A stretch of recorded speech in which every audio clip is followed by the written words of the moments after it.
Friend, good afternoon. আমি এখন পনির বানাচ্ছি, আলু পনির মশলা। এখন এর মধ্যে তেল গরম হচ্ছে, দেখুন এর মধ্যে হলুদ দিয়ে দিলাম, ঠিক আছে, আর লবণ দিয়ে দিলাম।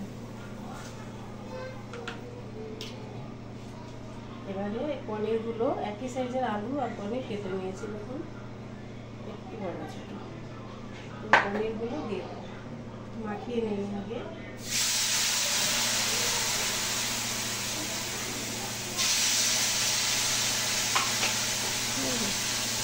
দেখুন বন্ধুরা, এর মধ্যে পেঁয়াজ, আদা, টমেটো, রসুন আর কাঁচা লঙ্কা, আর এর মধ্যে হচ্ছে এটা দেখুন যে পনির মশলা এর মধ্যে ঢেলে দিচ্ছে। যতটা পরিমাণ দিচ্ছি এর মধ্যেই ঢেলে দিলাম। এবার একে মিক্সার গ্রাইন্ডারে দিয়ে দেব, ঠিক আছে। দেখুন এই তেলটার মধ্যে, পনিরের তেলটার মধ্যেই আলুটাও লবণ হলুদ দিয়ে দেওয়া আছে। আলু ভাজা হয়ে গেল, আমাকে তেল দিয়ে ঢেকে দিচ্ছি, সুন্দর ভাজা হয়ে গেলে ঢেকে দেবেন। দেখুন বন্ধুরা, এই যে মশলাটা পিষেছি, যেগুলো দিয়েছিলাম ওর মধ্যে হলদি, লঙ্কার গুঁড়ো আর গরম জিরা পাউডার, ধনিয়া পাউডার, এগুলো সব একসাথে এখানে মিশ্রণ করে নিলাম। আর এর মধ্যে একটু লবণ দেবো, পরিমাণ মতো লবণও দিয়ে দিলাম, ঠিক আছে। দিয়ে ভালো করে মিশ্রণ করে নিচ্ছি,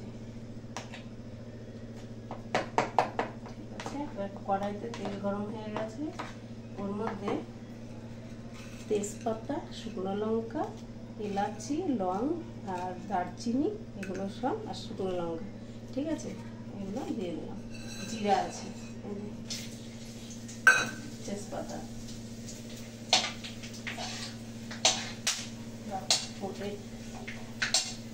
ঠিক আছে। এর মধ্যে এবার কুচানো পেঁয়াজ কিছুটা রেখেছি, এইটা দিয়ে দিলাম।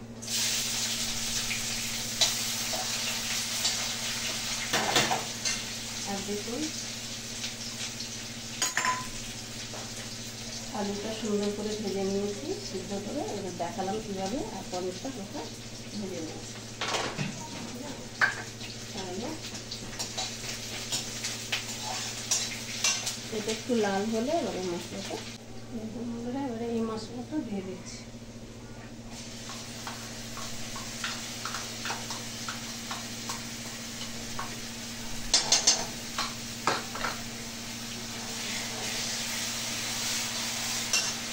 আপনারা দেখতে পাচ্ছেন না ভালো করে, দেখুন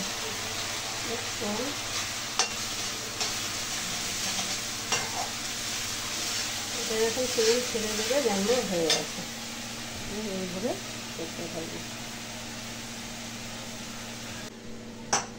এখন জল ঢেলে দিচ্ছি, মশলাটা হয়ে গেছে, পরিমাণ মতো জল দেবে। থাকে আমার মেয়ে যেমন এসেছে, আমার মেয়ের খিদে লেগেছে, এখন সত্যি 2টা বাজে। এবার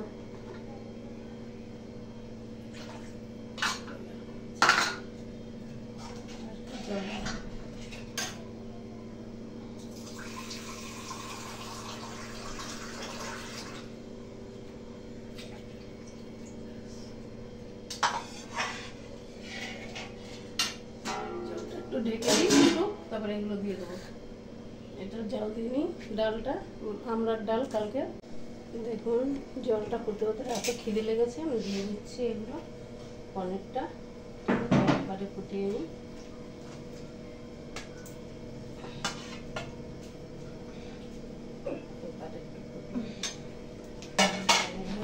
আর দেখুন আলুটা দিয়ে দিচ্ছি, সব তো ভাজা সেদ্ধ করা, একটু ফুটলেই হয়ে যাবে।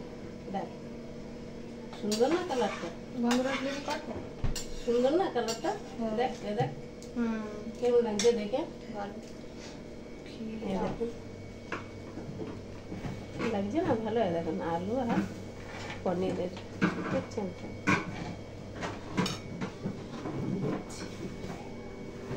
এবার চিনি দিয়ে দিচ্ছি, এবারে হয়ে গেছে।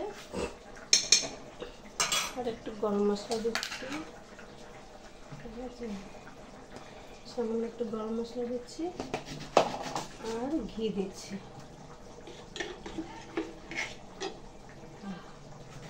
ব্যাস, আমার সবজিটা হয়ে গেছে। আপনাদের কার কার পছন্দ, যদি ভালো লাগে তাহলে লাইক কমেন্ট শেয়ার করবেন। আবার আগামী দিনে নতুন কোনো ব্লগ নিয়ে আসবো। দেখছেন কালারটা কত সুন্দর। ঠিক আছে, টাটা, বাই, ভালো থাকবেন।